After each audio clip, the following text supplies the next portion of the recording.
আসসালামু আলাইকুম প্রিয় শিক্ষার্থীবৃন্দ। আজকের ক্লাসটি বৃহত্তম এবং ক্ষুদ্রতম সংখ্যা আমরা কিভাবে বের করব এই সংক্রান্ত ক্লাস। আজকের এই এখানে অঙ্ক দেওয়া আছে। অঙ্কগুলো হচ্ছে 0, 1, 2, 3 দ্বারা গঠিত বৃহত্তম এবং ক্ষুদ্রতম সংখ্যার পার্থক্য কত হবে?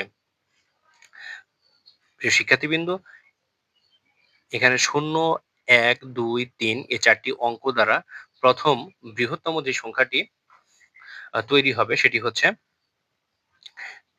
3, 2, 1, 0 অর্থাৎ 3210। এটি হচ্ছে বৃহত্তম সংখ্যা। এবং যদি বলি ক্ষুদ্রতম সংখ্যা কত তৈরি হবে, তাহলে 1, 0, 2, 3 অর্থাৎ 1023 এটি তৈরি হবে। কেননা এখানে শূন্য সব থেকে ছোট সংখ্যা হলেও শূন্যকে সামনে রেখে কোনো সংখ্যা তৈরি করা যাবে না। অর্থাৎ প্রথমে আসবে 1, তারপরে আসবে 0, তারপরে 2, তারপরে 3। এটি ক্ষুদ্রতম এবং বৃহত্তম সংখ্যা তৈরি হয়ে গেল। এখন এটির পার্থক্য বা অন্তর কত হবে? তাহলে এই দুটি সংখ্যা বিয়োগ করলে যে সংখ্যাটা পাওয়া যাবে সেটি হচ্ছে অন্তর বা বিয়োগফল।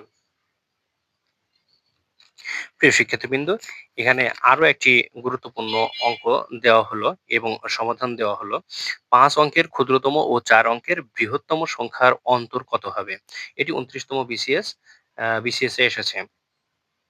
5 অঙ্কের ক্ষুদ্রতম সংখ্যা হচ্ছে 1 এবং পরে 4টি শূন্য, তাহলে 5 অঙ্কের ক্ষুদ্রতম সংখ্যা। এবং 4 অঙ্কের বৃহত্তম সংখ্যা বলতে 4টি 9 এবং এদের অন্তরফল বা অন্তর কত? তাহলে 10,000 থেকে 9,999 যদি বিয়োগ করা হয় তাহলে অন্তর হবে 1।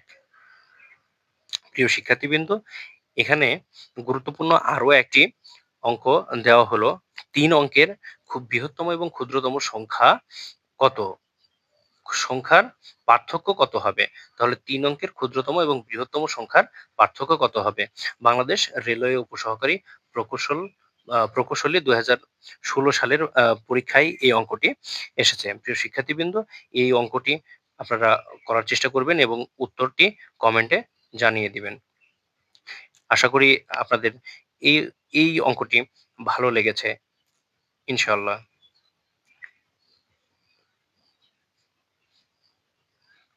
প্রিয় শিক্ষার্থীবৃন্দ, এখানে বলে রাখা ভালো, উপরের এই অঙ্কটি 31তম বিসিএস এ এসেছিল এবং এটি 29তম বিসিএস এ এসেছে। আশা করি অঙ্কগুলো আপনাদের ভালো লেগেছে।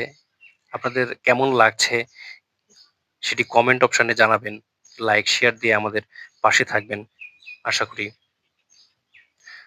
পরবর্তী ক্লাস নিয়ে হাজির হওয়ার আগ পর্যন্ত সুস্থ থাকবেন, সুন্দর থাকবেন, ভালো থাকবেন ইনশাআল্লাহ।